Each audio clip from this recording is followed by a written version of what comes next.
En esta clase vamos a empezar a trabajar la unidad número 2 del programa en lo que refiere a contrato de trabajo.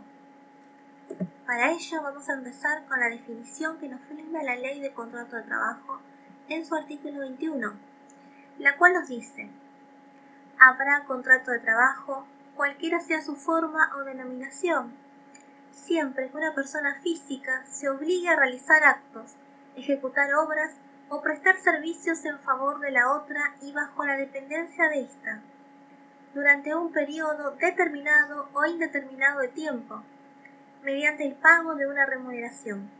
Sus cláusulas en cuanto a la forma y condiciones de la prestación quedan sometidas a las disposiciones de orden público, los estatutos, las convenciones colectivas o los laudos con fuerza de tales y los usos y costumbres. De esta definición podemos sacar varios elementos.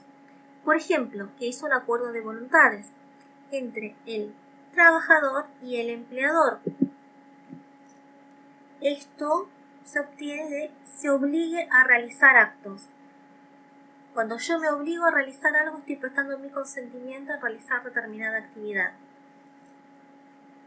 Es una persona física, es una persona humana, es un servicio personal que va a realizar el trabajador. No tiene relevancia la denominación asignada por las partes ni las formas. Importa cómo las partes nombren el contrato. Va a haber contrato de trabajo de todos modos. Y la forma en la que se realice no tiene mayor importancia, excepto en determinados contratos. No tiene importancia el plazo. Vamos una vez más a la definición. Cuando nos dice durante un periodo determinado o indeterminado, los contratos se suelen pensar que están hechos en forma de plazo indeterminado. ¿Qué quiere decir esto? Que van a terminarse cuando el trabajador se jubile. Pero también pueden tener un plazo determinado, está estipulado en la Ley de Contrato de Trabajo, y esto ocurre, por ejemplo, en los contratos de plazo fijo o de aprendizaje. Las distintas modalidades de los contratos de trabajo las vamos a ir viendo en esta unidad en clases siguientes. El trabajador se obliga a poner a disposición del empleador su fuerza de trabajo. Esto lo vamos a repetir varias veces durante esta clase y otras clases, porque es la obligación principal que tiene el trabajador. El empleador asume el compromiso del pago de una retribución. El contrato de trabajo tiene carácter patrimonial. El trabajo se pone a disposición de la empresa de otro y el empresario lo organiza, lo aprovecha y asume los riesgos del negocio. Si al negocio le va bien o el negocio le va mal, es un riesgo que asume el empleador. No es algo que afecte directamente al trabajador. El trabajador, pase lo que pase, debe cobrar su salario, su remuneración. No tiene participación en las ganancias, por lo general. Si el trabajo le va muy bien a la empresa y empiezan a lloverle capitales, inversores, o le va muy mal, por ejemplo, ahora que estamos atravesando una pandemia, está a pérdida, y esos son riesgos que tiene que asumir el empleador con su dependiente. Muy relacionado con lo que estábamos hablando, los caracteres del contrato de trabajo. Es consensual, tenemos una voluntad de partes. Personal, ¿qué quiere decir? Que esto es infungible, intercambiable, no podemos reemplazar un trabajador con otro, ya que lo contratamos porque tenía determinadas características que lo hacían hábil, idóneo para realizar este tipo de trabajo. Un contrato de trabajo es de carácter dependiente. ¿Qué quiere decir esto? No existe contrato de trabajo si es autónomo, si es un trabajo familiar o benévolo. La dependencia en el contrato de trabajo es una característica esencial. Sin ella no estamos ante un contrato de trabajo. Quizás estaremos frente al contrato de una locación de obra, pero no frente a un contrato de trabajo. Es de tracto sucesivo. Se va a repetir a lo largo del tiempo. No es que yo realizo una única vez un trabajo, estamos ante un contrato de trabajo. No. es de tracto sucesivo, se va repitiendo a lo largo del tiempo. Como habíamos dicho, es no formal, no tiene una forma específica en la que debe hacerse. Tampoco se estipula que debe hacerse por escrito. Los contratos por lo general se hacen de forma verbal. Yo me pongo de acuerdo con mi empleador y le digo, bueno, sí, el horario puede ser lunes a viernes, 8 horas. Esta es la remuneración con la cual yo estoy satisfecho. Y el resto lo dejamos a la ley del contrato de trabajo, a los convenios colectivos o a los estatutos profesionales. Oneroso, lo que veníamos hablando. Tiene un carácter patrimonial. Sí o sí, el trabajador va a recibir una remuneración por su tarea. No se presume la gratuidad en el contrato de trabajo. Siempre vamos a pensar que el que trabaja es porque quiere que le paguen. Bilateral y sinalgamático. Hay una contraprestación entre las obligaciones y deberes entre el trabajador y el empleador. El trabajador tiene la obligación de trabajar y el empleador tiene la obligación de pagar la remuneración, por ejemplo. Es conmutativo. ¿Qué nos quiere decir esto? Que hay equivalencia en las prestaciones. Existe certidumbre respecto a las prestaciones que se van a realizar. Es típico. Tiene una regulación específica en la ley de contrato de trabajo. El contrato de trabajo lo distinguimos de otros contratos. Ejemplo, alquiler, mutuo o el contrato que se les ocurra. El contrato de trabajo tiene características y particularidades que le son propias y que no están en ningún otro tipo de contrato. Vamos a ver a las partes en el contrato de trabajo. Por una parte vamos a tener al trabajador o al dependiente del cual veníamos hablando, pero hay algunas figuras que son un poco confusas, así que nos vamos a ocupar particularmente de ellas para que queden estos conceptos claros. El trabajador puede tener auxiliares que lo ayuden en el cumplimiento de su tarea, así lo autoriza el artículo 28 de la Ley de Contrato de Trabajo.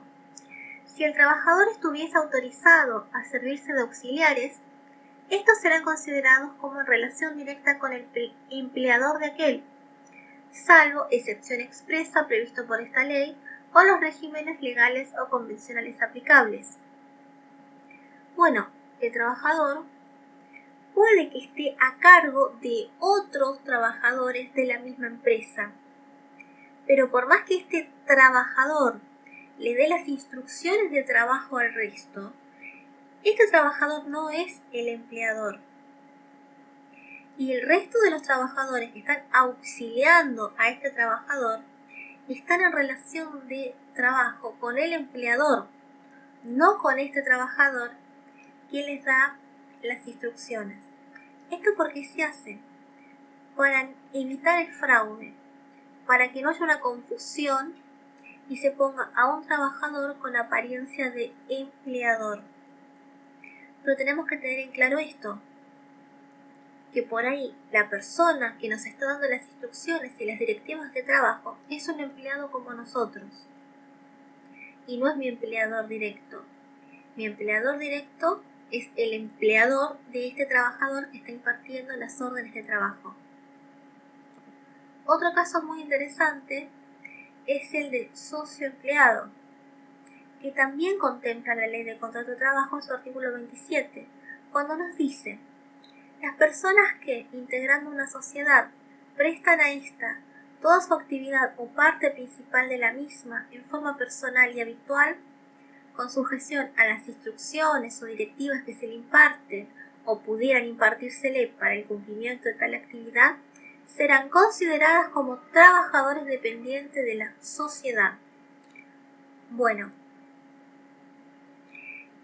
tiene dos formas de verse este artículo. Primero, lo que se evita es que la empresa, por ejemplo, quiera evitar pagar las asignaciones a su trabajador o las obligaciones que implican tener un trabajo en relación de dependencia y lo hace figurar como un socio.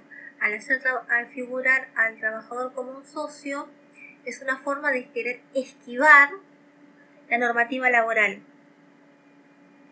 Pero también puede pasar que un socio realmente sea un trabajador de la empresa, que presta toda su actividad a la empresa. Entonces la ley lo protege en este sentido, independientemente de que va a poder participar de la sociedad como socio que es. Pero acá también se evita, la ley busca evitar el fraude, de que yo no invente socios para escapar de la normativa laboral. Y por supuesto, una parte principalísima es el empleador. Se considera empleador a la persona física o conjunto de ellas o jurídica, tenga o no personalidad jurídica propia, que requiera los servicios de un trabajador. Habíamos visto que el trabajador solamente puede ser una persona humana, pero en cambio el empleador puede ser una persona física, un conjunto de ellos. Muchos amigos se ponen de acuerdo, abren un bar y de esta forma abren su negocio y no hay sociedad. Entre ellos arman este negocio y contratan empleados. Bueno, lo pueden hacer. O una persona jurídica, pensemos en una SA, en una SRL, una sociedad comandita simple, que es una persona jurídica, también pueden contratar trabajadores.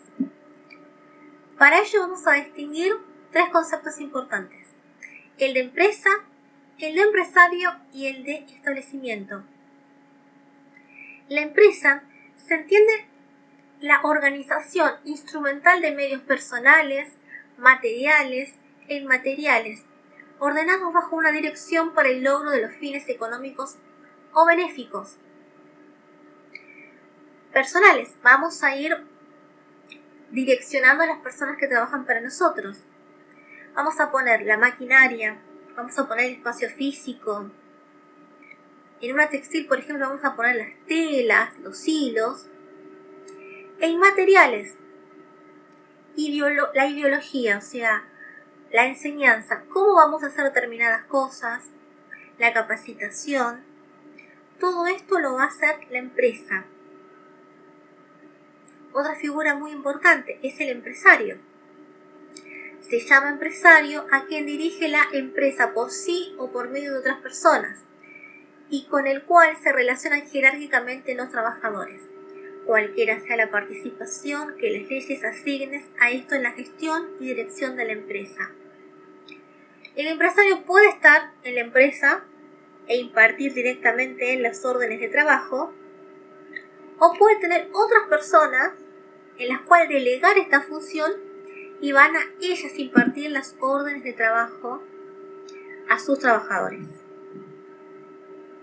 Luego, el establecimiento.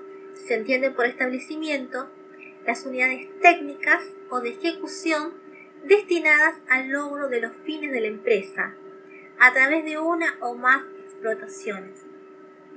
Un establecimiento puede tener varias empresas y que van a estar coordinadas entre sí. Pueden tener diferentes explotaciones. Un establecimiento puede explotar diferentes ramas y va a estar organizado por diferentes empresas. Ellos son los componentes que puede llegar a tener un empleador. Importante, también una parte importante de lo que sería el contrato de trabajo: el Estado. El Estado puede asumir el carácter de empleador en relaciones regidas por la normativa laboral. Pero acá estaríamos hablando de lo que sería empleo público. Acá lo que nos interesa es que en lo que se refiere a contrato de trabajo, su función esencial dentro del contrato de trabajo es como autoridad pública, al intervenir como órgano de control y aplicación tanto en las relaciones individuales como colectivas por medio del Ministerio de Trabajo. El Estado es el que tutela esta relación jurídica entre el trabajador y el empleador, es el que lo va a fiscalizar. Por ejemplo, cuando nos dice en las relaciones colectivas, pensemos que en los convenios colectivos de trabajo, las organizaciones sindicales con personería gremial van a acordar con una empresa o conjunto de empresas un acuerdo. Ese acuerdo debe ser homologado por el Ministerio de Trabajo. Entonces interviene como una tercera persona para controlar que estén dadas las garantías y no haya abusos en relación a los trabajadores. De esta manera terminamos esta primera parte en lo que refiere a contrato de trabajo. Después vamos a ver cómo se prueba el contrato de trabajo en la siguiente clase. Hasta luego.